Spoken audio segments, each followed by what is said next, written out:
7 de la mañana, 40 minutos. Es un placer saludar a esta hora a la doctora Mónica Carvalho, PhD en botánica de la Universidad de Pensilvania en los Estados Unidos. Doctora Carvalho, gracias por atendernos.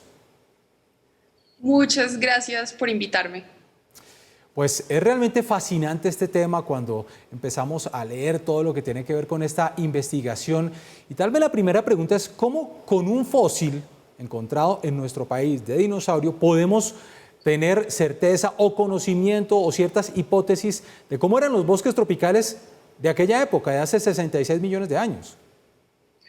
Bueno, hay una pequeña corrección. A ver. No es a partir de fósiles de dinosaurios que encontramos esto, sino a partir de fósiles de plantas. De La mayor plantas. parte de nosotros no estamos, o sea, no pensamos que existen los fósiles de plantas, pero sí los encontramos. Y encontramos polen fósil en las rocas y encontramos también impresiones de hojas.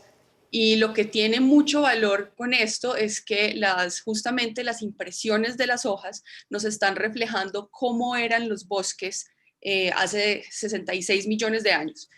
Nosotros lo que encontramos acá en Colombia es que estábamos buscando fósiles de plantas antes del impacto, de edad antes del impacto y después del impacto, para entender un poco cuál había sido el efecto de la caída del asteroide, ya que esto desató una catástrofe ecológica a nivel global, y también para entender cómo había sido la evolución de los bosques tropicales gracias a este evento.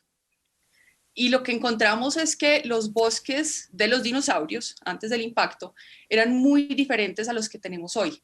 Hoy en día los bosques tropicales están dominados por plantas con flores, que son casi todas las que nosotros vemos a nuestro alrededor. En aquel entonces no era así. Estaban conformados por una mezcla de helechos, de algunas plantas con flor y de muchas coníferas como las araucarias. Estos bosques también eran muy espaciosos, no eran tan densos como lo son hoy, eran muy iluminados, cosa que no ocurre hoy tampoco. Y luego, después de que cae el asteroide, 45% de las especies tropicales de plantas se extinguen. La diversidad toma más o menos entre 6 a 8 millones de años en recuperarse, y los bosques que aparecen luego son muy diferentes a los que habían en la era de los dinosaurios. De hecho, son muy semejantes a los bosques que tenemos hoy. Pasaron a ser dominados por plantas con flores, a ser muy densos, a ser muy oscuros en su interior, y estas son características ecológicas que determinan la función de los bosques tropicales, sobre todo en relación al clima. Entonces podemos decir con esto que casi que gracias a esa extinción es que tenemos los bosques tropicales como los conocemos hoy. El origen de nuestra diversidad ocurre debido a ese impacto. Doctora Carvalho, ¿cuál es la importancia de que todo esto que usted nos está contando, descubrieron usted y su equipo, se haya publicado en la revista Science? ¿Esto qué significa? Pues la revista Science es una de las revistas más prestigiosas a nivel científico. ¿Esto qué significa? Es visibilidad para la ciencia colombiana, es visibilidad del valor de nuestro registro fósil, y es que estamos mostrándole al mundo que no solamente tenemos, digamos que diversidad biológica, sino que tenemos la historia de esa diversidad. Es un aporte muy significativo para la biología evolutiva, y también cambia un poco un paradigma que se tenía antes, que era que los bosques como los conocemos, digamos que habían aparecido desde que aparecieron las plantas con flor hace más o menos 130 millones de años. Esto también es muy importante para entender el funcionamiento de nuestro planeta, digamos que a nivel atmosférico, a nivel climático, a lo largo del tiempo geológico. Y también nos muestra una cosa muy importante a la luz del cambio climático actual y de la intervención antrópica que estamos haciendo en los bosques tropicales. Y es que nosotros, digamos que la comunidad científica cada vez se fija más en estos periodos de extinción para poder entender el cambio abrupto que como humanidad estamos haciendo, qué es lo que va a detonar.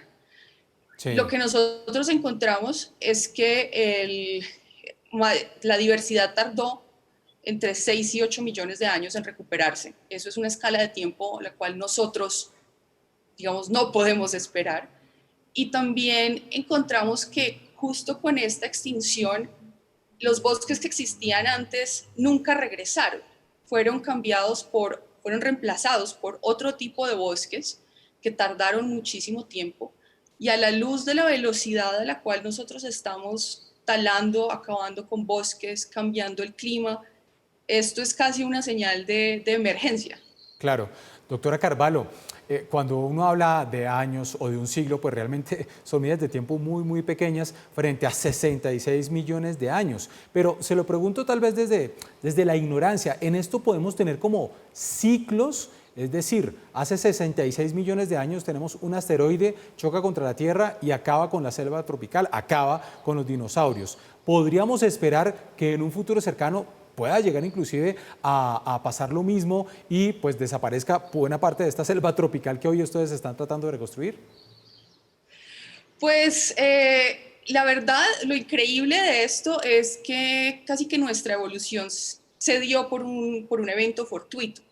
No, o sea, en el espacio hay asteroides, hay cometas, pero saber exactamente o tener una certeza de que este mismo fenómeno va a ocurrir es difícil decirlo. Yo diría que es poco probable, justamente por lo fortuito que es. O sea, si el asteroide, por ejemplo, hubiera caído 10 minutos después, no hubiera pegado contra, digamos que la plataforma marina de la península de Yucatán, y el efecto hubiera sido completamente diferente. Entonces es muy difícil decir, o sea, o pensar que algo así exactamente de esa magnitud podría volver a ocurrir, pero no se descarta. No se descarta. Es Mónica Carvalho, a quien le agradecemos y la felicitamos por esta publicación. Es un gran logro para la comunidad científica en la revista Science. Un feliz día, doctora Carvalho. Muchísimas gracias, un feliz día.